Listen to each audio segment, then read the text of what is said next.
예, 총재님. 예, 아까 그 존경하는 김태년 의원님 질의하신 그 지역별 비례 선발제에 대해서 저도 좀 추가로 좀 질의를 드리고 있습니다. 일각에서는 한국은행에서 이와 같은 주제에 대해 이에 왜 이야기를 하느냐라고 하기도 하지만 저는 굉장히 근시안적인 시각이다. 왜냐하면은 이 사회 구조적인 문제고 또 부동산 시장은 금융과 매우 밀접해서 물가와 금융 안정을 위해 한국은행이 만전을 기하하기 때문에 저는 상당히 유의미한 좀 그런 제안이 아닌가 생각하는데요. 총재님 같은 생각이시죠? 긍정적으로 봐주셔서 감사드립니다. 네.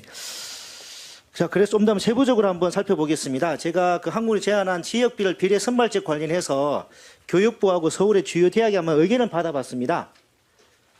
이 보니까 이제 교육부는 유의미한 방안이 될 수 있으나 대학에서 자율적으로 도입하라며 한 발짝 뒤에서 있고요. 서울대는 현실적으로 어렵다. 고려대는 시기상조다. 연세대는 검토한 바 없고 장기적으로 접근해야 한다라고 대부분 다 이제 부정적인 입장을 표시를 했습니다. 그래서 제가 이제 저희 본의원이 국회 입법조사처를 통해 가지고 지역별 비례 선발제와 부동산 시장 안정화 효과에 대해서 한번 확인을 해봤습니다. 그 국회 입법조사처 의뢰 결과 내용을 좀 말씀드려 보겠습니다.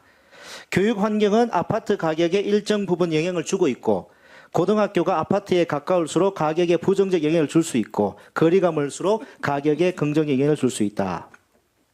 서울 지역 전체를 대상으로 분석한 결과 서울대 진학률, 학원 비율, 진학률, 파락권 여부 등의 교육 변수들은 아파트 가격에 유의미하게 영향을 미치는 것으로 나타난다.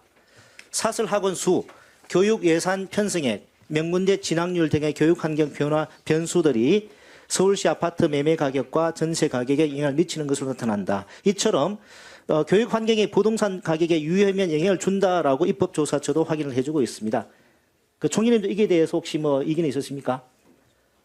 의원님, 정연희님, 제 가능하면 그 앞에 슬라이드 좀 한번 볼 수 있을까요? 이 앞에서 다시 한번. 이건데요.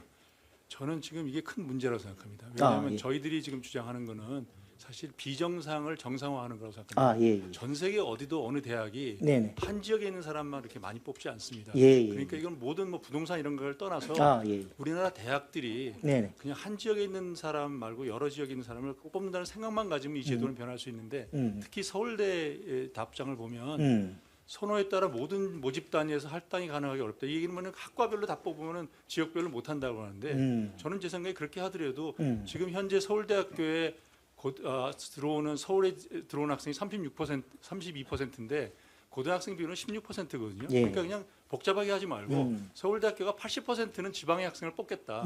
그러면 모집 단위를 유지하면서도 할 수도 있고요. 두 번째는 모집 단위도 트는 것이 고등학생들이 고3이 어떻게 자기 전공을 선택하겠습니까?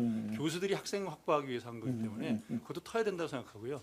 고려대에서 시기상조고 학교 추천 전형을 하고 있다고 그러는데 지금 이 지방학교 추천 전형은 20%밖에 안 뽑고 있습니다. 지방학생 비율이 거의 80%입니다. 근데 조금 하고 있는 거고요. 그래서 사실 저는 정부에서 뭘 하는 것이 아니라 대학 교수님들이 전 세계 어느 대학교도 지방에서 학생들 다 골고루 뽑는데 왜 우리만 꼭 성적 순으로 뽑아야 되는지 인식만 바꾸면 할 수 있다고 생각하기 때문에 전혀 동의할 수 없습니다. 알겠습니다. 네, 좋은 말씀 감사합니다.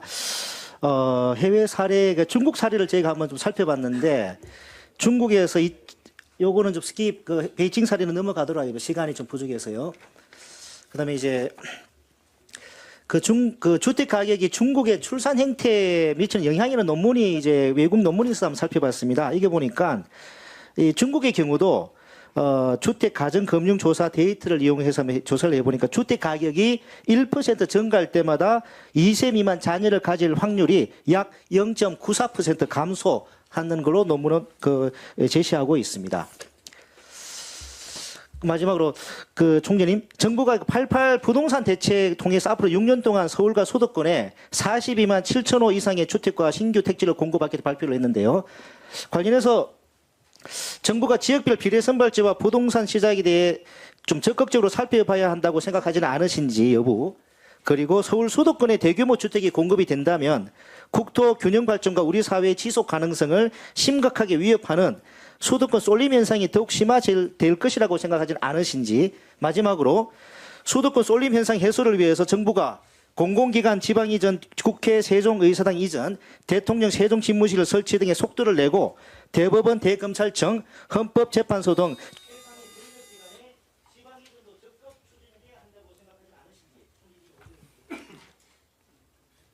간단하게 대답드리기는 좀 복잡한 문제. 저희 보고서들이 있으니까 그걸 저희들의 의견을 제시했으니 참조해 주시면 바라겠습니다. 지금 간단하게 대답하기는 좀 어렵고 지금 이 문제를 장기적으로 해결하는 거하고 단기적으로는 수도권에 주택을 공급하지 않으면 부동산 가격이 너무 뛰기 때문에 단기적으로는 공급이 굉장히 중요하다고 생각하고요. 중장기적으로는 의원님 말씀하신 대로 이것이 과연 수도권 분산이라든지 지방 발전에 어떤 영향이 있는지는 또 중장기적으로 같이 검토할 문제라고 생각합니다. 예, 차유원 의원님 수고 많이 하셨는데 한국은행 국정감사 자리에서 이렇게 교육 정책을 가지고 논의하는 게 참 좋은 말로 의미 있다고 생각이 듭니다. 예, 수고하셨습니다.